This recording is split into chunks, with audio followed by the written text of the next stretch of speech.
दोस्तों, आप में से कई लोग आज ये जानने की कोशिश जरूर कर रहे होंगे आखिर रसिया और यूक्रेन के बीच जो युद्ध हो रहा है उसके पीछे की असली वजह है क्या। दोस्तों, आज हम आपको बताएंगे कि आखिर ये विवाद है क्या। लेकिन उससे पहले अगर आपने हमारे चैनल को सब्सक्राइब नहीं किया है तो हमारे चैनल को सब्सक्राइब कर दें ताकि हम ऐसे ही वीडियो आपके लिए लाते रहें। दोस्तों, ये बात है 1991 की, जब यूएसएसआर का विघटन हुआ 15 देशों में, और उनमें जो सबसे बड़ा जो देश था वह रसिया था। और रूस के आसपास जो ये छोटे छोटे देश हैं जिनमें यूक्रेन, इथोनिया, बेलारूस और कई ऐसे देश हैं जो यूएसएसआर के टूटने से 1991 में बने। 1991 में बने हुए इन देशों में रसिया का सबसे जो खराब संबंध था वह यूक्रेन के साथ था। अब वह क्यों था, इस चीज को हम एक मैप के जरिए समझते हैं। साथियों, ये एक पूरा का पूरा मैप है जिसमें एक तरफ आपको रूस दिख रहा है और एक तरफ आपको यूक्रेन दिख रहा है, और जो ये डार्क कलर से जो आपको दिख रहा है वह यूरोप है। ऐसे में ये यूरोप है और ये रसिया है और ये यूक्रेन है।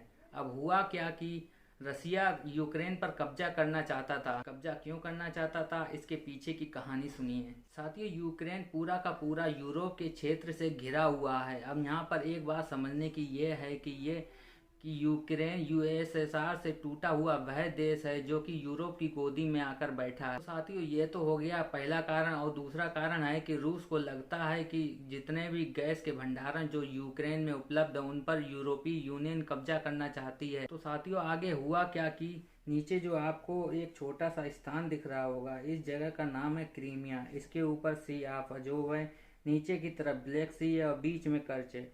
हुआ क्या, 2014 में क्रीमिया जो कि यूक्रेन का हिस्सा था, जिस पर रूस ने 2014 में कब्जा कर लिया। उसके बाद रिसेंट में एशिया ने यूक्रेन के इस हिस्से पर भी अपना दावा पेश कर दिया। अब हुआ क्या कि इस हिस्से में यूक्रेन के 4 सैनिकों को मार दिया जाता है। किसने मार दिया? जवाब है रसिया ने। साथियों, इस क्षेत्र का नाम डोनास्क एंड लुहांस है। अब यहाँ पर आपके मन में एक सवाल आ रहा होगा कि रसिया जब वहाँ पर अटैक करने आता था तो वहाँ के लोग क्या कुछ नहीं कहते थे? साथियों, रियलिटी ये है कि 1991 से पहले ये सब लोग एक ही थे। जब ये एक ही थे तो यहाँ पर जो रहने वाले लोग थे वे रसियन मूल के थे।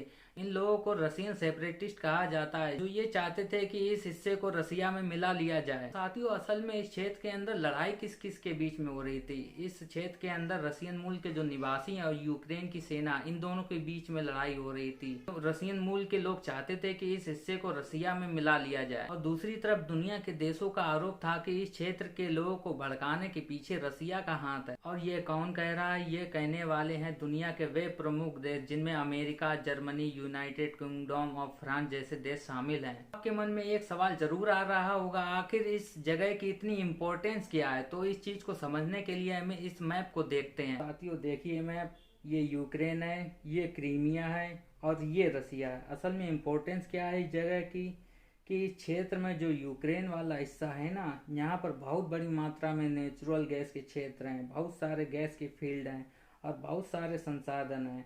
इन फील्ड से होकर के गैस यूरोप के क्षेत्र में बिकने जाती है। इस मैप को देखिए, यहाँ से गैस निकलती है और यूरोप में बिकने जाती है। तो अब मुद्दा क्या है साथियों?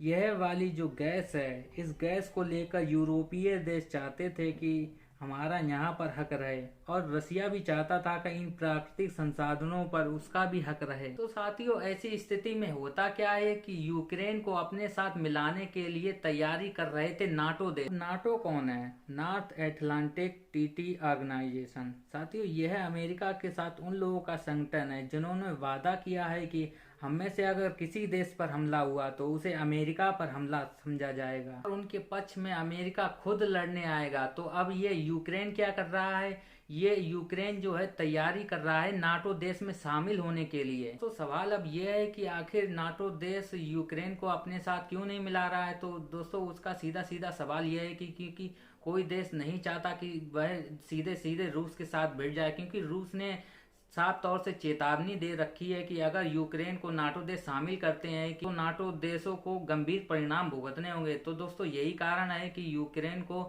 अपने साथ शामिल नहीं कर रहे हैं अभी नाटो देश में। ऐसे में अमेरिका को लगता है कि ऐसे ही अगर रसिया ने यूक्रेन पर धीरे धीरे कब्जा कर लिया तो उसकी दुनिया में ताकत बढ़ जाएगी जो अमेरिका को गवारा नहीं होगी, क्योंकि अमेरिका दुनिया में अपना वर्चस्व कायम रखना चाहता है। तो ऐसी स्थिति में यूक्रेन को लेकर अमेरिका और रूस में वर्चस्व की लड़ाई चल रही है। तो साथियों, युद्ध से पहले की अगर बात की जाए तो 13,000 से अधिक यूक्रेन के सिविलियंस मर चुके हैं और 12,000 से अधिक यूक्रेन के सैनिक मर चुके हैं और 5650 से अधिक रशियन मूल के लोग मर चुके हैं, जिन्हें सेपरेटिस्ट कहा जाता है। उसके बाद अमेरिका में जब बाइडेन सरकार बनी तो बाइडेन सरकार ने कहा कि अगर आप ईस्टर्न यूक्रेन पर कब्जा करेंगे तो आपको गंभीर परिणाम भुगतने होंगे। तो वे गंभीर परिणाम क्या होंगे? तो अमेरिका ने कहा कि हम अपने 2 लड़ाकू जहाज ब्लैक सी में भेज रहे हैं। तो साथियों, मैप में देखिए, यहाँ पर ब्लैक सी है जहाँ जाने के लिए टर्की से होकर जाना पड़ता है। तो रसिया ने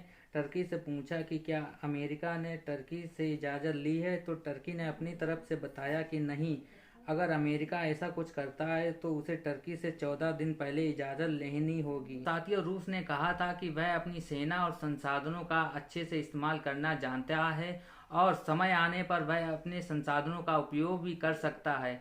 तो दोस्तों, आज वही स्थिति बन गई है कि यूक्रेन और रूस के बीच में युद्ध छिड़ गया है। दोस्तों, हमने इस वीडियो में वही चीज़ कवर करने की कोशिश की है जो इस युद्ध की वजह बनी। दोस्तों, अगर आपको वीडियो अच्छा लगा हो तो हमारे चैनल को सब्सक्राइब जरूर कर दें और हम ऐसे ही आपके लिए वीडियोस लाते रहेंगे। मिलते हैं अगले वीडियो में।